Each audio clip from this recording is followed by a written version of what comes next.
आरोग्य केंद्राचा सुधार झालाच पाहिजे. प्राथमिक आरोग्य केंद्राचा सुधार झालाच पाहिजे. प्राथमिक आरोग्य केंद्राचा सुधार झालाच पाहिजे. शिरपूर तालुक्यातील प्राथमिक आरोग्य केंद्रामध्ये सुरू असलेल्या ढिसाळ व निष्काळजी कारभाराविरोधात सांगवी ग्रामस्थ व शिरपूर फस्टच्या वतीने अँब्युलन्समधून रुग्ण नेऊन पंचायत समिती शिरपूर येथील गटविकास अधिकाऱ्यांना निवेदन सादर करण्यात आले. दिनांक 22 मार्च 2026 रोजी सांगवी प्राथमिक आरोग्य केंद्रात प्रसूतीसाठी आलेल्या पूनम राहुल गायकवाड या गरोदर महिलेला सायंकाळी सुमारे 7 वाजता आरोग्य केंद्रात आणण्यात आले होते. मात्र त्यावेळी आरोग्य केंद्र बंद असून वैद्यकीय अधिकारी अनुपस्थित असल्याचे आढळले. केवळ सिस्टर नर्स उपस्थित होती. वैद्यकीय अधिकाऱ्यांशी संपर्क साधला असता त्यांनी फोनवरून शिरपूर येथे हलविण्याचा सल्ला दिल्याने महिलेला उपचारासाठी शिरपूर येथे हलवावे लागले असा आरोप ग्रामस्थांनी केला आहे. तसेच आरोग्य केंद्रात 102 रुग्णवाहिका उपलब्ध असूनही डिझेल नसल्याचे कारण सांगून रुग्णांच्या नातेवाईकांकडून डिझेल टाकून घेतले जात असल्याचा आरोप करण्यात आला आहे. स्वच्छतेचा अभाव, कर्मचारी वेळेवर उपस्थित नसणे, गर्भवती महिलांना तपासणी न करता शिरपूर येथे पाठविणे, आरओ प्लांट बंद असणे तसेच पिण्याच्या पाण्याची सुविधा नसणे अशा तक्रारी निवेदनात नमूद करण्यात आल्या आहेत. यापूर्वी वाडी प्राथमिक आरोग्य केंद्रात डॉक्टर अनुपस्थित असल्यामुळे एका गर्भवती महिलेला रस्त्यावरच बाळाला जन्म द्यावा लागल्याची घटना घडली होती. या पार्श्वभूमीवर आंदोलकांनी घोषणाबाजी करत आरोग्य विभागाविरोधात तीव्र संताप व्यक्त केला. सदर प्रकरणाची तात्काळ चौकशी करून दोषींवर कठोर कारवाई करावी, अन्यथा तीव्र आंदोलन छेडण्याचा इशारा ग्रामस्थांनी दिला आहे. माझं नाव बटवाशो कोकणी, मुक्काम पोस्ट सांगवी.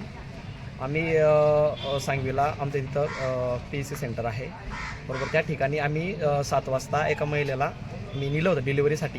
त्या ठिकाणी नेलं असताना कोणीच कर्मचारी तर नव्हता, फक्त नर्स वगैरे होत्या, ड्रायव्हर होते, डॉक्टर नव्हते.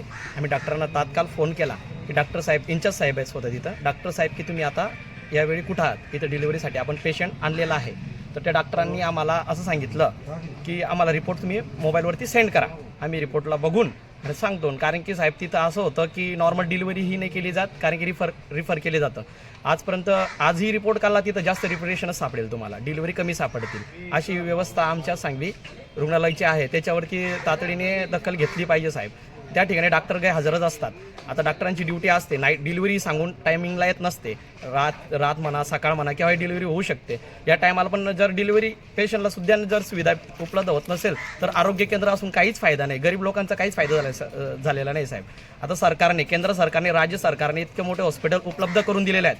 त्या ठिकाणी गैरसोय होत असेल गरिबांची तर सर काही वाटत नाही की काही फायदा नाही तिथं. असं गरिबांची खूप हाल होत आहे, याच्यावरती दुर्लक्ष केलं नाही पाहिजे, याच्यावरती गंभीर्याने लक्ष घेतलं पाहिजे. आणि साहेब मला अशी माहिती मिळाली होती की 5 जानेवारीपासून जी गरोदर बाईसाठी 102 म्हणून ॲम्ब्युलन्स पाठवली जाते, त्या गाडीमध्ये डिझेल नव्हतं.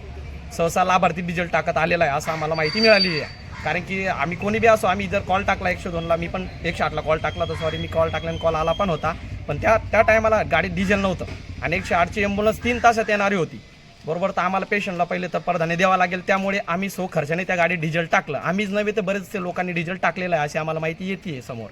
तर हे प्रकार नाही घडले पाहिजे. आपण ॲम्ब्युलन्स डिलिव्हरी महिलांसाठी ठेवलेली आहे आणि टायमाला जर ते पोहोचत नसेल, त्याचा फायदा होत नसेल तर हे सर चुकीचं आहे. याच्यावरती 100% कारवाई झाली पाहिजे अशी आमची सगळ्या गावकऱ्यांची नम्र विनंती आहे.